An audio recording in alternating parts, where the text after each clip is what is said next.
السلام علیکم ورحمۃ اللہ وبرکاتہ نحمدہ ونصلی علی رسولہ الکریم اما بعد فاعوذ باللہ من الشیطان الرجیم بسم اللہ الرحمن الرحیم۔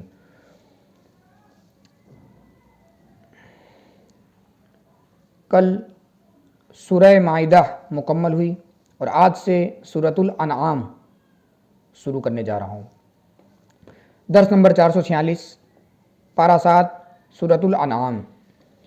سورۃ الانعام کی تفسیر کا آغاز 16 شعبان المعظم 1430 ہجری مطابق 8 اگست عیسوی سن 2009 بروز شنبہ کیا گیا، یعنی حضور شیخ الاسلام والمسلمین نے سورۃ الانعام کی تفسیر 16 شعبان المعظم 1430 ہجری مطابق 8 اگست عیسوی سن 2009 بروز شنبہ سے شروعات کی۔ سورۃ الانعام 6 مکیہ 55 سورۃ الانعام آیاتہا 165 20 رکوعاتہا باختلاف اقوال 1 یا 2 3 یا 6 یا 9 آیات کے سوا جو مدنی آیت ہیں، باقی پوری سورہ مبارکہ مکی ہے۔ جن کے قول کی بنیاد پر 9 آیات مدنی ہیں اور 9 آیات مدنی ہیں، وہ ان آیات کو مدنی قرار دیتے ہیں۔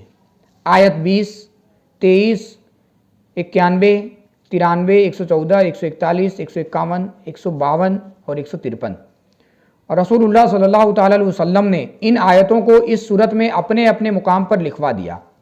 یہ سورہ مبارکہ یک بارگی رات کے وقت مکہ معظمہ میں نازل ہوئی۔ اس کے نزول کے وقت 70,000 فرشتے تسبیح و تحمید و تمجید پڑھتے ہوئے نازل ہوئے۔ حضور صلی اللہ تعالی علیہ وسلم نے اسی رات اسے لکھ لینے کا حکم فرمایا۔ اس سورہ کو سورہ انعام اس لیے کہتے ہیں کہ اس سورت میں ان مشرکین کا رد کیا گیا ہے جنہوں نے از خود چند مویشیوں کو حلال کر لیا تھا اور چند مویشیوں کو حرام کر لیا تھا۔ اس سورت کی بڑی فضیلت ہے، چنانچہ حضور علیہ السلام سے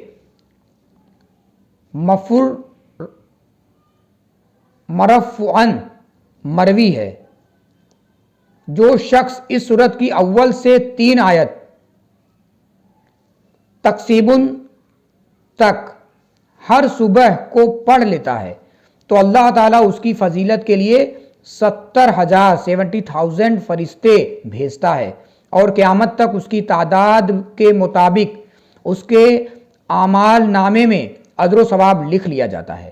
اور خصوصی طور پر ایک فرشتہ 7ویں آسمان سے نازل ہوتا ہے، اس کے ہاتھ میں ایک چابک ہوتا ہے۔ جب کوئی شیطان اس کے قریب آتا ہے تو وہ اسے مار بھگاتا ہے، پھر اس کے اور شیطان کے درمیان 70,000 پردے لٹکا دیتا ہے۔ جب قیامت کا دن ہوگا تو اللہ تعالیٰ اس بندے سے فرمائے گا، اے ابن آدم، آج میرے سایہ رحمت میں چلتا رہے اور بہشت میں جو مرضی آئے پھل کھا اور حوض کوثر سے پانی پی اور سلسبی کے پانی سے غسل کر کہ تو میرا بندہ اور میں تیرا رب ہوں۔ آج تیرے لیے نہ حساب نہ عذاب۔ اس مقام پر یہ اچھی طرح ذہن نشین رہے کہ احادیث میں بیان کردہ ثواب کی امید پر سورہ انعام کی 3 آیتیں پڑھنی چاہیے، لیکن یہ یقین نہیں کرنا چاہیے کہ صرف انہی 3 آیتوں کا پڑھ لینا ہی نجات کے لیے کافی ہے۔ نہ فرائض و واجبات و مؤکدات اور سنن و مستحبات پر عمل کی ضرورت ہے، اور نہ ہی محرمات و مکروہات سے اجتناب کی حاجت ہے۔ المختصر، مذکورہ بالا فضائل بنیادی طور پر انہی کے لیے ہے جو اصل ڈیوٹی ادا کرنے میں کوتاہی نہیں برتتے۔ تاہم اللہ تعالیٰ بہت کریم ہے اور نکتہ نواز ہے۔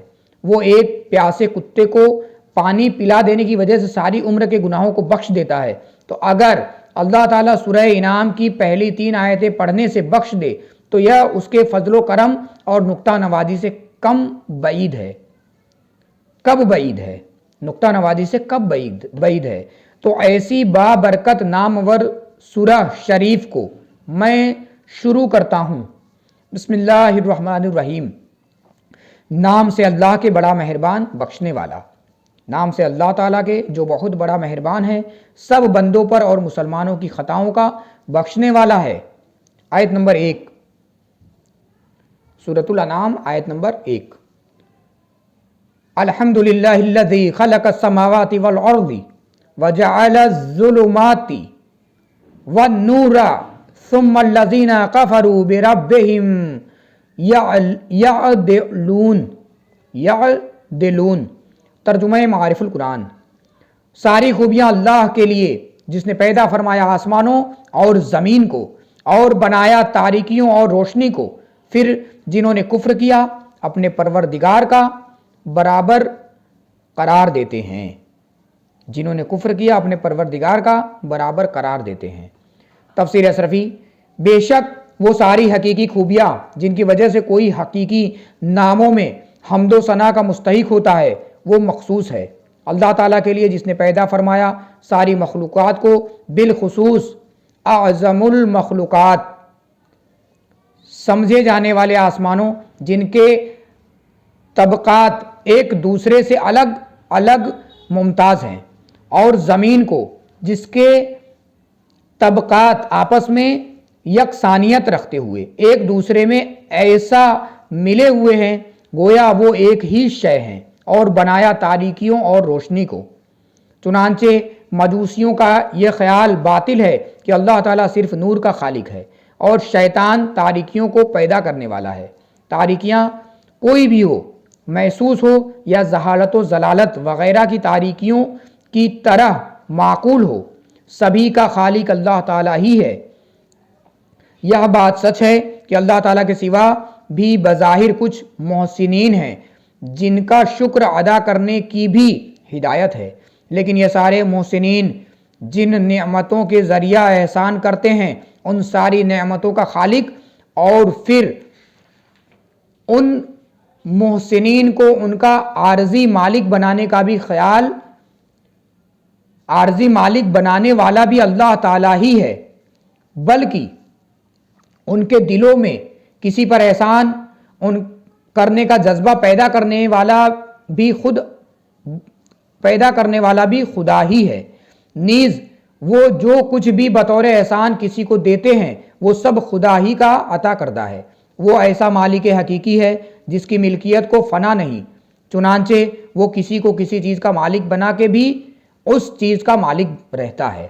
وہی خالق ہے، باقی سب مخلوق، وہی مالک حقیقی ہے، باقی سب مملوک، وہی رب ہے، باقی سب مربوب، اور وہی رازق ہے، باقی سب مرزوق۔ تو اب کسی بھی خوبی اور خوبی والے کی تعریف کی جائے تو وہ در حقیقت خدا ہی کی تعریف ہے، اس لیے کہ نقش کی تعریف دراصل نقاش کی تعریف ہے، مصنوع کی تعریف حقیقتاً صانع کی تعریف ہے، اور مخلوق کی تعریف اس کے خالق کی تعریف ہے۔ یہ بھی ذہن نشین رہے کہ خوبیوں والا ہر حال میں خوبیوں والا ہے، خواہ کوئی اس کی خوبیوں کا ذکر نہ کرے۔ المختصر، ساری خوبیاں، حمد، برتریاں مخصوص ہے اللہ تعالیٰ کے لیے، خواہ کوئی اس کی تعریف کرے یا نہ کرے۔ وہ اس بات سے مستغنی ہے کہ کوئی اس کی تعریف کرے تب جا کے وہ قابل تعریف کہلائے۔ المختصر، اللہ تعالیٰ بہت بڑی عزت و عظمت کا مالک ہے، اور وہ عزت و عظمت صرف اسی کے لیے مخصوص ہے، جس سے واضح ہوتا ہے کہ حمد و عبادت کا وہی مستحق ہے۔ ان حقائق کے واضح ہو جانے کے